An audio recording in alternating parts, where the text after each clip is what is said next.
Bonjour, aventuriers et curieux du multivers. Ici Alistair Hilaren, au cœur de la foire de l'oubli, sur Terra Tortuga.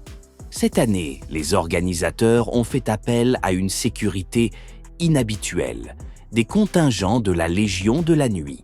Les célèbres mercenaires, au teint blafard et à l'armure de nuit, toujours prompts à réciter de la poésie morbide entre deux batailles. Malgré leur réputation de dépressifs invétérés et d'amateurs de chansons lugubres, il faut reconnaître que la Légion de la Nuit fait un travail remarquable. Pas un seul vol ou bagarre signalé depuis le début de la foire, ce qui est un exploit dans un lieu où se croisent pirates, nécromants et espions impériaux. Et ne vous méprenez pas, ils prennent leur rôle très au sérieux. Leur leader, le sinistre commandeur Sorat, a personnellement garanti que chaque trouble fête trouvera une fin artistique. Charmant, n'est-ce pas?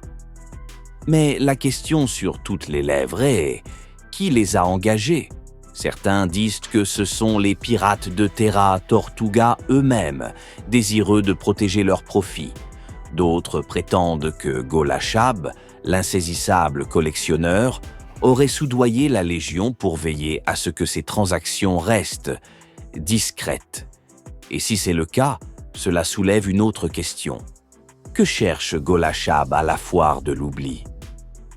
Entre les reliques sacrées, les secrets interdits et les artefacts dangereux, cette foire est un vrai terrain de jeu pour lui. Certains murmures évoquent qu'il chercherait une clé pour accéder à des dimensions encore inexplorées, ou peut-être qu'il veut simplement enrichir sa collection déjà légendaire. Une chose est sûre, tout le monde surveille cette foire et les tensions sont palpables. Quant à la Légion, ils semblent parfaitement adaptés à l'ambiance. Leur présence imposante assure la sécurité, tandis que leur humeur sombre rappelle à tout le monde que la mort n'est jamais loin dans le multivers. Comme on dit ici à Terra Tortuga, faites la fête, mais ne poussez pas votre chance. Restez avec nous pour d'autres nouvelles, en direct de la foire de l'oubli. Qui sait, peut-être aurons-nous un aperçu de Golachab lui-même ou des tractations secrètes de l'Empire. Je suis Alistair Hilaren et vous êtes au cœur du multivers. Je vous laisse avec Noctara pour des nouvelles en bref. Merci Alistair. On commence avec Reshei, un charmant petit bourg endormi au sud-est de Bintium. Enfin, quand les ombres ne s'y invitent pas. Une nuit sans lune, un brouillard oppressant, et voilà que la tranquillité de ce lieu isolé se voit brisée par un événement des plus singuliers.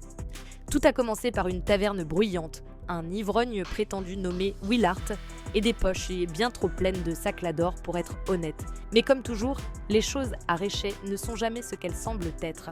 Alors qu'il titubait dans les ruelles sombres, quelque chose l'attendait. Pas un chien errant, ni un simple voleur. Non, ce qui a surgi du brouillard était une silhouette immense, musculeuse et grotesque. Certains témoins parlent d'un loup noir drapé d'un pagne et armé d'un couperet.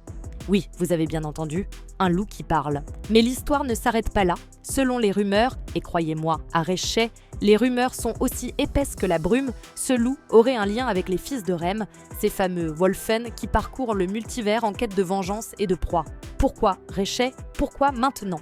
Les spéculations vont bon train. Un avertissement, une vengeance, ou peut-être un rappel que même les lieux les plus insignifiants peuvent attirer les ténèbres. Alors, chers spectateurs, si vous passez par Reshei, évitez les nuits sans lune. Ou au moins, ne soyez pas aussi bruyant que Willart. Ah, quel hasard! Alors que la foire de l'oubli bat son plein, nous avons un autre événement spectaculaire, les célèbres championnats du labyrinthe, organisés cette année par le vicomte Aldren Vaen dans le monde de Chiméris. Si vous ne connaissez pas ce joyeux divertissement, laissez-moi vous expliquer. Il s'agit pour des équipes d'aventuriers de traverser un immense donjon rempli de pièges mortels, de monstres affamés et, bien sûr, d'autres équipes prêtes à tout pour gagner. Un vrai plaisir pour les spectateurs avides de sensations fortes. Cette édition promet d'être particulièrement intéressante. Parmi les participants les mieux placés, nous avons une équipe qui fait déjà couler beaucoup d'encre. Un pirate aux allures de flibustier interdimensionnel, un chaman orc dont les invocations feraient trembler les pierres du labyrinthe, et, cerise sur le gâteau, un mystérieux guerrier venu d'au-delà de la faille, équipé d'un arsenal technologique si avancé qu'il ferait pâlir les ingénieurs impériaux. Les bookmakers de Chiméris donnent cette équipe gagnante, mais attention, le labyrinthe a la réputation de n'épargner personne. Entre les trolls de pierre, les trappes empoisonnées et les arènes improvisées, même les meilleurs peuvent tomber. D'autant que les autres équipes, composées de nécromanciens ambitieux, de mercenaires redoutables et d'aventuriers désespérés, ne manqueront pas de faire preuve de créativité. Alors, chers spectateurs, si vous avez des paris à faire, choisissez bien. Moi, je mise sur le Minotaure local pour pimenter un peu le tout, mais qui sait, peut-être que le guerrier de haute technologie a plus d'un gadget dans sa manche. À suivre. Voilà, ainsi s'achève le deuxième volet d'Aleister décrypte le multivers. Restez connectés pour plus de news.